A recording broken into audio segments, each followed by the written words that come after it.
పహాడీ షరీఫ్ పరిధిలో దారుణం జరిగింది. తన స్నేహితుడిని కలిసేందుకు జర్మనీ నుంచి వచ్చిన ఒక యువతిపై కారు డ్రైవర్ అత్యాచారానికి పాల్పడ్డ ఘటన సంచలనం రేపింది. సమాచారంతో పోలీసులు ప్రత్యేక బృందాలతో గాలించి నిందితుడిని అదుపులోకి తీసుకున్నారు.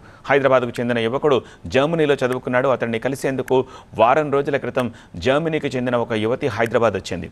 నిన్న స్నేహితులతో కలిసి నగరంలో పలు ప్రాంతాలు సందర్శించింది. స్నేహితులను డ్రాప్ చేసి ఎయిర్పోర్టుకు వెళుతుండగా కారు డ్రైవర్ ఆమెపై అఘాయిత్యాన్ని కొడిగట్టాడు. మామిడిపల్లి దగ్గర ఈ ఘటన చోటు చేసుకుంది. బాధిత యువతి డయల్ 100కి ఫోన్ చేసి సమాచారం అందించింది.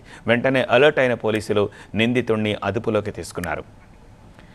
ఈ ఘటనకు సంబంధించిన అప్డేట్స్ మా ప్రిన్సిపల్ కరెస్పాండెంట్ జ్యోతి అందిస్తారు.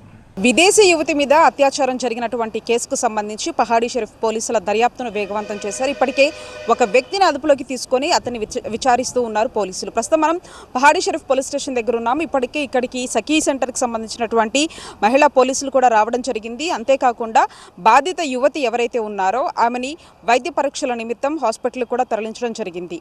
ఒకవైపు ఆ రిపోర్ట్స్కు సంబంధించి కూడా పోలీసులు ఎదురు చూస్తున్నారు. అంతేకాకుండా అసాల్ట్ జరిగిందన్న అంశానికి సంబంధించి పర్టికులర్గా ఆ యువతి ఫిర్యాదులో కూడా పేర్కొనడం జరిగింది. దీనికి సంబంధించి కేసు నమోదు చేసుకున్నటువంటి పహాడీ షరీఫ్ పోలీసులు ఎక్కడైతే ప్రాంతం మందమల్లమ్మ ఏరియాలో వీళ్ళు స్టార్ట్ అయ్యారు, ఆ తర్వాత అక్కడి నుంచి పహాడీ షరీఫ్ ప్రాంతంలో ఒక నిర్మానుష్యమైనటువంటి ప్రాంతంలో ఆ యువతిని తీసుకుని వెళ్ళి అక్కడ ఆమెని బలవంతంగా లైంగిక దాడికి పాల్పడ్డారు కొందరు అంటూ కూడా ఆమె ఫిర్యాదులో పేర్కొనడం జరిగింది. దీనికి సంబంధించి అక్కడి నుంచి ఈ పహాడీ షరీఫ్ లిమిట్స్లో ఉన్నటువంటి సీసీ కెమెరాలన్నింటినీ కూడా పరిశీలించడం జరిగింది. మరొక వైపు ఆ యువతి నెల రోజుల క్రితం హైదరాబాద్ ఇక్కడంతా కూడా చూడడానికి రావడం జరిగింది. ఇక్కడికి వచ్చిన తర్వాత అసలు ఎవరింట్లో ఆమె ఉన్నది, ఆ తర్వాత ఆ ప్రాంతంలో అక్కడ ఆ యువతి ఉన్నప్పుడు వీళ్ళు ఎవరైతే ఒక కారులో కొంతమంది వచ్చి లిఫ్ట్ కావాలా అంటూ అడగడము, ఆ తర్వాత ఎయిర్పోర్ట్కి ప్రాంతంకి తీసుకెళ్తున్నామంటూ కూడా చెప్పడం, ఆ తర్వాత చుట్టుపక్కల అన్ని పరిసర ప్రాంతాలన్నింటినీ తిప్పి ఆ తర్వాత